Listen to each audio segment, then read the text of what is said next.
ಮತ್ತು ಮಕ್ಕಳ ಅಭಿವೃದ್ಧಿ ಇಲಾಖೆ ಚಿತ್ರದುರ್ಗ, ಶಿಶು ಅಭಿವೃದ್ಧಿ ಯೋಜನೆ ಮೊಳಕಾಲ್ಮೂರು ಶಿಕ್ಷಣ ಹಾಗೂ ಆರೋಗ್ಯ ಇಲಾಖೆ, ಜೆಬಿಹಳ್ಳಿ ಗ್ರಾಮ ಪಂಚಾಯಿತಿ ಸಹಯೋಗದೊಂದಿಗೆ ಪೋಷಣೆ ಮಾಸಾಚರಣೆ ಪ್ರಯುಕ್ತವಾಗಿ ಗ್ರಾಮ ಪಂಚಾಯಿತಿ ಮಟ್ಟದಲ್ಲಿ ಪೌಷ್ಟಿಕ ಆಹಾರದ ಜಾಗೃತಿ ಕಾರ್ಯಕ್ರಮ ಹಮ್ಮಿಕೊಳ್ಳಲಾಗಿತ್ತು.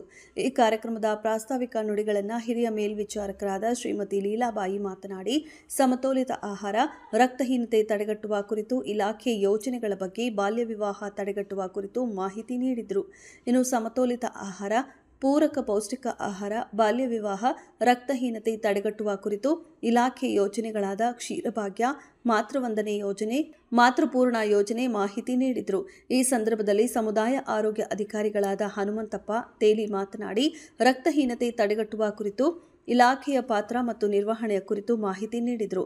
ಇನ್ನು ಈ ಕಾರ್ಯಕ್ರಮದಲ್ಲಿ ಶಿವಕುಮಾರ್ ಗ್ರಾಮ ಪಂಚಾಯಿತಿ ಅಧ್ಯಕ್ಷರು, ಹೊನ್ನೂರು ಸ್ವಾಮಿ ಗ್ರಾಮ ಪಂಚಾಯಿತಿ ಸದಸ್ಯರು, ಶಿಶು ಅಭಿವೃದ್ಧಿ ಯೋಜನೆಯ ಹಿರಿಯ ಮೇಲ್ವಿಚಾರಕರು ಶ್ರೀಮತಿ ಲೀಲಾಬಾಯಿ, ರಾಮಯ್ಯ ವೀರಭದ್ರಯ್ಯ ಮುಖ್ಯೋಪಾಧ್ಯಾಯರು, ಬಸವರಾಜ್ ಜೆಬಿ ಹಳ್ಳಿ ಗ್ರಾಮ ಪಂಚಾಯಿತಿ ಕಾರ್ಯದರ್ಶಿಗಳು, ರಾಮಲಿಂಗ ವೀರಾದರ್ ಸಹ ಶಿಕ್ಷಕರು, ಸರ್ವವಲಿ ಪೋಷಣೆ ಅಭಿಯಾನ ಯೋಜನಾ ಸಂಯೋಜಕರು, ಹನುಮಂತಪ್ಪ, ಆಶಾ ಅಂಗನವಾಡಿ, ಎನ್ಆರ್ಎಲ್ಎಂ ಒಕ್ಕೂಟ ಸಾರ್ವಜನಿಕರು, ಗರ್ಭಿಣಿ ತಾಯಂದಿರು ಭಾಗವಹಿಸಿ ಯಶಸ್ವಿಗೊಳಿಸಿದರು. ವರದಿ ಸಿದ್ದೇಶಾಜಿ, ವೆಂಕಟಾಪುರ, ಟಿವಿ7 ಸಹ ಸಂಪಾದಕರು, ಮೊಳಕಾಲ್ಮೂರು.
ಸಮತೋಲಿತ ಆಹಾರ, ಆಮೇಲೆ ನಮ್ಮ ಇಲಾಖೆಯ ಯೋಜನೆಗಳ ಬಗ್ಗೆ, ಕಿಶೋರಿಯಲ್ಲಿರುವಂತಹ ರಕ್ತಹೀನತೆಗಳ ಬಗ್ಗೆ ಸವಿಸ್ತಾರವಾಗಿ ಮಾಹಿತಿ ನೀಡಿದಂಥ ಹಿರಿಯ ಮೇಲ್ವಿಚಾರಕರಾದ ಲೀಲಾಬಾಯಿ ಮೇಡಮ್ ಅವರಿಗೆ ಧನ್ಯವಾದಗಳು. ಈ ಒಂದು ಕಾರ್ಯಕ್ರಮ ಕುರಿತು ಆರೋಗ್ಯ ಇಲಾಖೆಯಿಂದ ಆಗಮಿಸುವಂಥ ಹನುಮಂತಪ್ಪ ತೇಲಿ ಸರ್ ಮಾತಾಡಬೇಕಂತೇಳಿ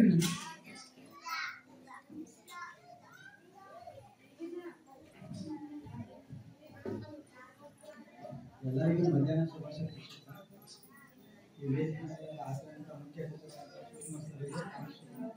ಅದೇ ರೀತಿ ಅಂಗನವಾಡಿ ಕಾರ್ಯಕರ್ತರು ಮತ್ತು ಆಶಾಕಾರಕರು ಮತ್ತು ಈ ಅಂಗನವಾಡಿ ಟೀಚರಲ್ಲಿ ಸಂಬಂಧಪಟ್ಟವರು ಮೇಡಮ್ ನೀವಲ್ಲ, ಆ ಎಮ್ಮಕ್ಕೆ ಬಂದ್ಬಿಟ್ಟು 3 HP ಇತ್ತು. ಅವಾಗ 3 months ಪ್ರೆಗ್ನೆಂಟ್ ಆ ಎಮ್ಮ ಬಂದ್ಬಿಟ್ಟು ದೇವದಾಸಿ ಹೆಣ್ಮಗಳು.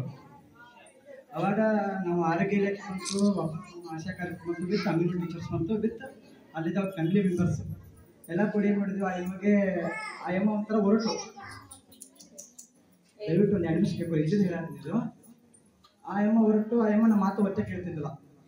ಕೇಳ್ತಾಗ ಏನು ಮಾಡಿದ್ದೀವಿ, ಎಲ್ಲರೂ ನಾವು ಆ ಎಮ್ಮಗೆ ಒಂಥರ ಮೋಟಿವೇಶನ್ ಕೊಟ್ಟು ಆ ಎಮ್ಮಗೆ ನಮ್ಮ ಕೌಶಲ್ಯಮ್ಮ ಹೋಗಿ ವಾಪಸ್ ಅಲ್ಲಿ ವಿಮ್ಸ್ ಒ ಪಿ ಡಿ ಅಲ್ಲಮ್ಮ, ಒ ಪಿ ಡಿಯಲ್ಲಿ ಹೋಗಿ ಆ ಎಮ್ಮಗೆ 2 HP ಎಕ್ಸಿದ್ರು. 2 ಬ್ಲಡ್ ಎಕ್ಸಿದಾಗ ಆ ಎಮ್ಗೆ ಬಂದ್ಬಿಟ್ಟು HP ಬಂತು 5 ಆಯಿತು.